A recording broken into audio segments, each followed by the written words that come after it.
Sports Show, time to turn our attention to the Southern Footy League. A bit of a difference this time. We normally got the president, of course, but we thought we'd go up the ladder.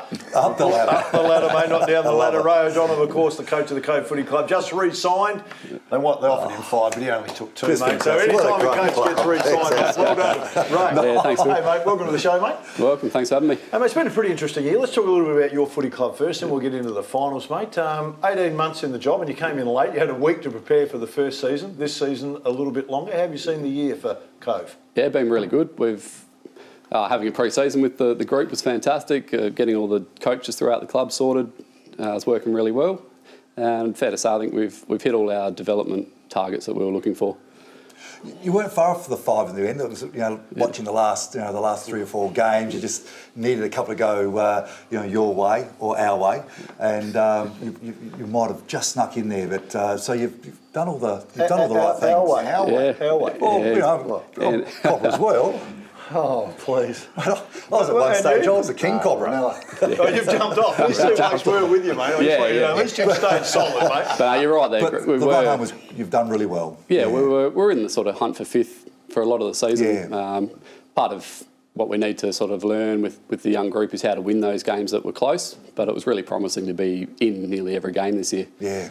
Mate, when you talk about in every game this year, it kind of looked like, and we know Flagstaff Hill have dominated probably the last 3 or 5 years in there. Ranella have moved up a fair bit, Norlunga are in that group of 3.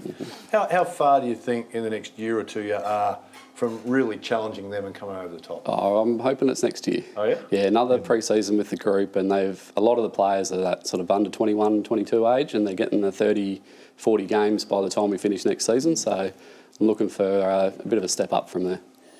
Stability, mate, is a key, I think, in any club. You've re-signed. What about your coaches? What about the rest of the group and player-wise? Are we sticking together here? We are. Yeah? We're just in the process of getting all the other coaches sorted all the way down to the under-13s. Yeah. And from what I've been hearing, all the playing group are back on, so the retention's going to be really good. Okay, and player. I know it's early. I know you've only just finished, but you have your eyes on a couple of players. Yes, always do. Obviously, the priority is to develop what we've got, and that's working really well. There's a great foundation there, but as we become more competitive and win more games, we'll look to sort of add a couple here and there just to polish. The junior program was good this year. I mean, it's always been a real strength of the Cove Footy Club. Yeah, it's been really good. I've had lots of positive feedback on it. Yeah. The under-13s and under-15s both playing off in another final this weekend after some good wins last week. So.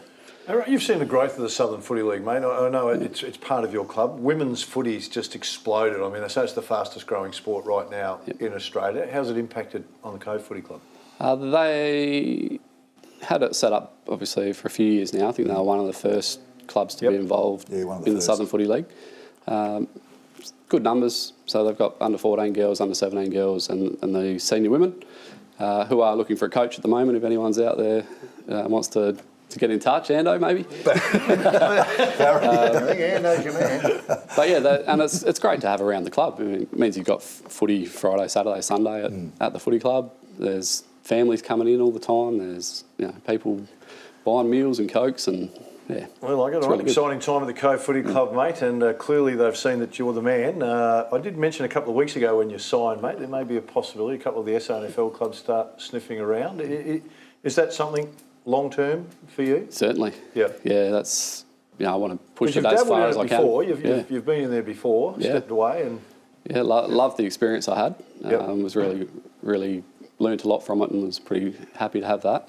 Down the track, I'd love to get back into it. Going from the SANFL back to the Southern Footy League, is the style of game pretty similar?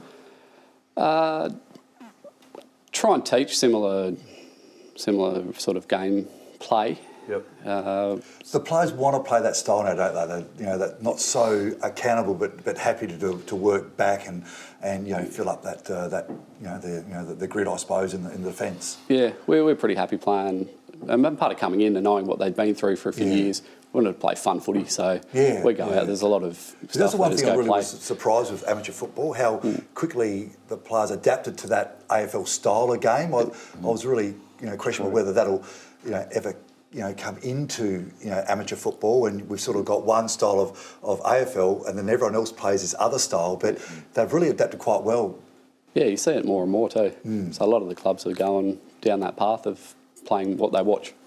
Yeah. So. Well, mate, let's put you on the afterburner, mate. Yeah. Flaggies have been the team that have kind of been the team to beat, but Noarlunga got them on the weekend. Are Noarlunga now the hunted instead of the hunters? They go up against Ranella this week, who obviously finished in top spot. So, yeah, Noarlunga's got a fair bit going for them. I think they're big bodies, a lot of experience, and a good mix through their squad of big, fast, small, tough. Do we get an indicator who wins that one's most likely to win it? I'd say so. But, yeah, I'd never write off a champion in the Flagstaff Hill team. They get out in the big ovals, they can do anything, I think. All right, Flaggies, of course, come up against Morphett Vale, so you'd imagine, although Morphy's probably surprised with the margin that they had on the weekend over Happy Valley. 7 goals, that's a big win. Yeah. That was a surprise, a bit of a surprise weekend, really. The underdogs won both games. Yeah, Noarlunga had a lot more scoring shots than the Flagstaff on the Saturday, and there was blowing a gale down Little Dinger on the Sunday, so with the Emus getting off to a good start. Did that result surprise you, Noarlunga, Flaggies? Not really. No? Okay. No, not totally. Flaggy's got a few key outs at the moment, so if they come back in throughout this week, then it might be a different story. That's a good result, I reckon, for the league. It really gives it a lot of interest now because, as Phil said earlier, Flaggies have been a bit of a dominant team for the last few years. Now they're getting knocked off a couple of times. You've got a different team that's sitting on top in Ranella, and now Noarlunga's got to be a genuine contender now, a real genuine chance. Yeah, certainly. Ranella will fancy themselves on the big oval at Christie's Beach there. But yeah, I don't see why it's not a 50-50 game. Were you surprised if Morphett Vale though? I mean, that's a really big win against Happy Valley. I mean, they only just scraped in over you guys really for that 5th spot. Yeah.